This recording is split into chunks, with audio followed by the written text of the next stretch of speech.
Now, before you jump the gun on anything, this is supposed to be like a house party type song like 2004, so sing along when you can.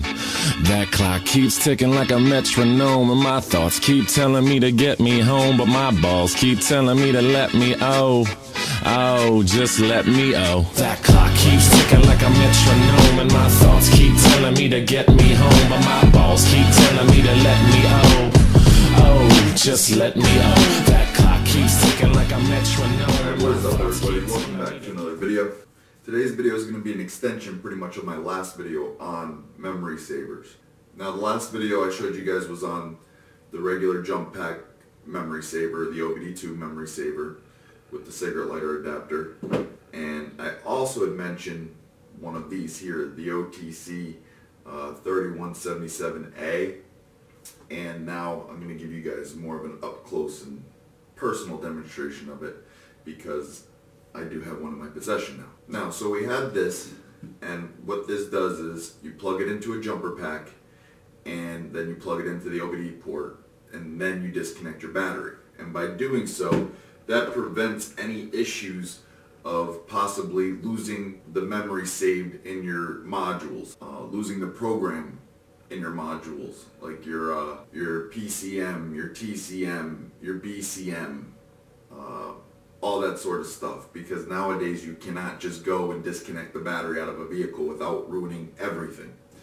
And then if you don't have the proper scan tool or programming equipment, you're going to find yourself bringing that vehicle to the dealership because it'll have drivability issues, or it may not even start. Could be something as simple as throttle relearn, could be anything. So it is very important that you do have some sort of memory saver this day and age before you disconnect the battery. This one here is a Blue Point, and it's actually funny because the one that comes with the OTC is exactly identical, but where the space is for the Blue Point sticker, there is no Blue Point sticker. When you purchase this is all you get. This is from Blue Point. You can find this on your Snap-on truck, and it's roughly $20. And this one here is roughly $80 to $100 depending on where you purchase it from.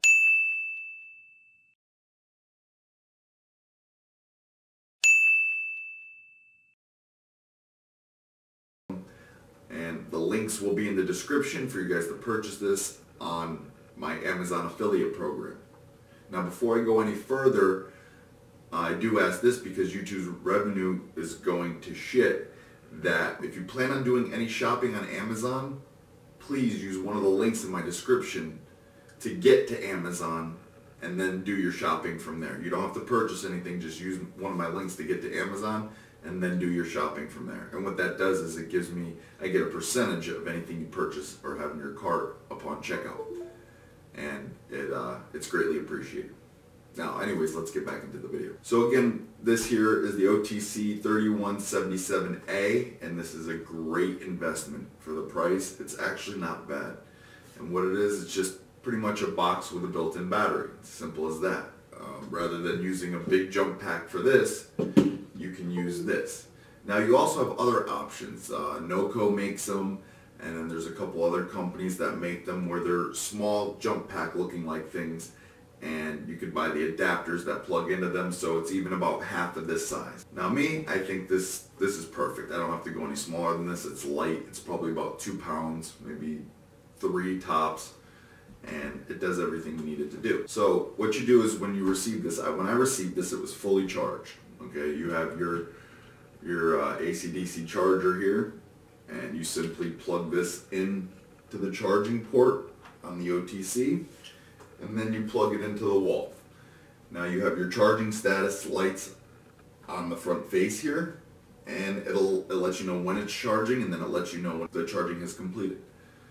So also on the front of this, you will see that you have, again, your battery charged, battery charging, let you know if you need to replace the battery, which I have not yet figured out how to do. Maybe just unscrew and split the case. We'll have to do that and see what kind of battery's in it.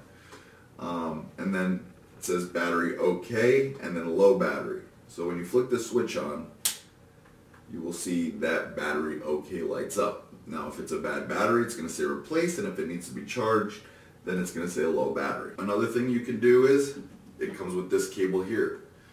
When you provide power to your cigarette lighter, you can also memory save that way. Because if you guys ever noticed, the fuse that's connected to your OBD2 port is the same fuse on the cigarette lighter. Okay. So with that being said, if there's a point in time where you don't have comms with your OBD2 port, always check the cigarette lighter fuse first, because I found that 99.9% of the times that's going to be a problem. Something happened, maybe using your lighter, maybe using a cell phone adapter, and you shorted it out, blew the fuse. That's the first thing you always check. Check the fuse for the OBD2 or for the cigarette lighter. Okay, now again, so you plug this, you open this port up here, and you plug this in and plug the other end into the cigarette lighter and power the unit on.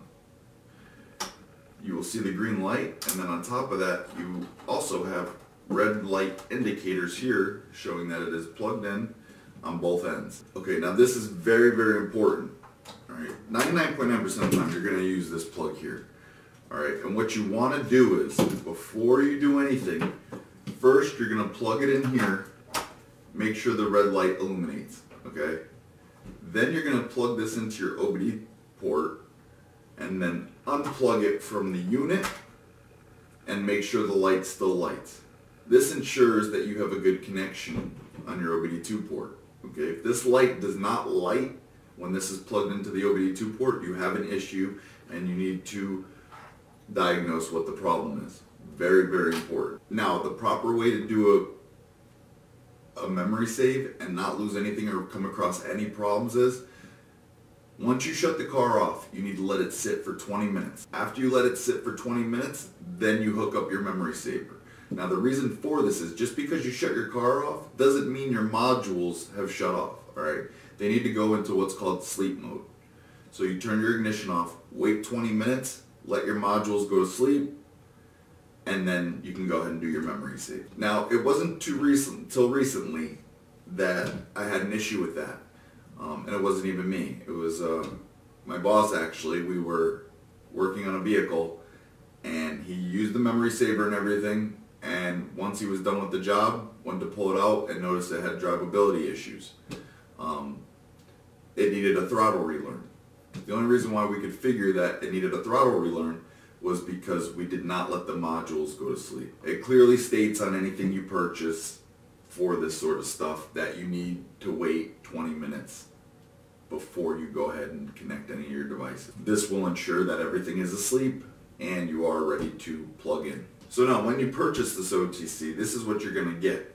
You're going to get your battery box, you're going to get your OBD2 adapter with cigarette lighter, you're going to get your cable with 2 cigarette lighters on each end, adapters on each end. You're going to get your instruction manual and your warranty information, which I have to see what the warranty is on this. We'll figure it out. And, of course, you get your charger. Again, guys, for the price, this is a great deal. I want to say, if you use the link I provide for you in the description, it's going to be about $80 to $90 for this unit. Okay? I've seen it going upwards of $150 depending on where you get it. This is the internet, and I'm going to give you the cheapest possible price that I can. Also, again, let me stress to you how important it is not to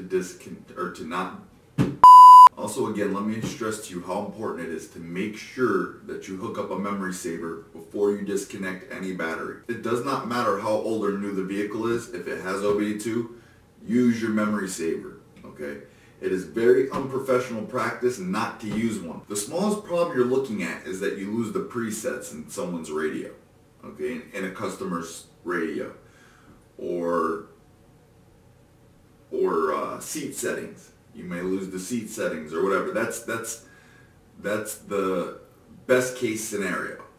But still, it's very unprofessional to do this, and then the customer get back in the car and have all their presets gone. Alright, nobody wants that. Nobody wants that to go search for their channels again. And they shouldn't have to do that. They're paying for a service and the job should be done right. Now, worst case scenario, going back to this, is again drivability issues. If you do not use a memory saver, you can cause some very crucial and expensive errors. If you're a do-it-yourselfer and you work on a friend's vehicle or neighbors or something like that, and you disconnect their battery and you cause an issue with the modules, you're going to be up shit's creek without a paddle and you're not going to know how to fix it. Chances are you don't have a scan tool that'll fix it. Some little rinky-dink palm scan tool is not going to fix these issues, okay? You have to do this. You have to use this. I noticed that when I did the last video, a lot of people were like, you can't disconnect the battery now? No, you cannot disconnect the battery on these newer vehicles, especially newer vehicles. Older vehicles, again, you can get away with it and only worry about the presets. Now, you're in a world of trouble if you disconnect the battery. If you want to know some of the issues you'll have, I'm sure you can check the comments after a few days of this video's release, and you will see people say what have happened when they disconnect the battery. If you have had an issue disconnecting the battery, please leave them in the description so people can see that I'm not here full of shit trying to push a product. Now, guys, either way, any of these items will suffice. Whether you get the jump pack style, the little jump pack style, whether you get this style, or the battery pack style. The only difference is how you're going to power it. Obviously, if you're using this, you need a 12 volt power source to send power from the one end into the PCM, okay? And your other modules. If you have this, you don't need anything else because it comes with absolutely everything you need to make sure your memory is safe, to make sure that you are continuously supplying power to all of your modules. Alright, well that's all I have on this video. I hope it was informative for you. I hope you learned something. Again, make sure you might be doing your neighbors something a favor, but do not disconnect the battery without purchasing one of these or borrowing it from somebody or whatever. Again, the links will be in the description. Click on those, it'll bring you right to it. You can purchase it. Also, again, remember, chances are 99% of these are all the same brand, just a different sticker on it. This one was off the Snap-on truck. Snap-on does not make one. Blue Point, however, does rebrand it. And again, it's the same exact one as the OTC. There's absolutely no difference other than this has a sticker saying Blue Point and this side has a sticker saying Memory Saver Cord. So it doesn't matter which one you get. Chances are they're all the same. Again, that's it for this video. Hope you guys enjoyed it. I'm out of here. All that shit, just let me go. Owers and tastemakers make us no chaser. Gets the blood flowing like a fucking pacemaker. Cut the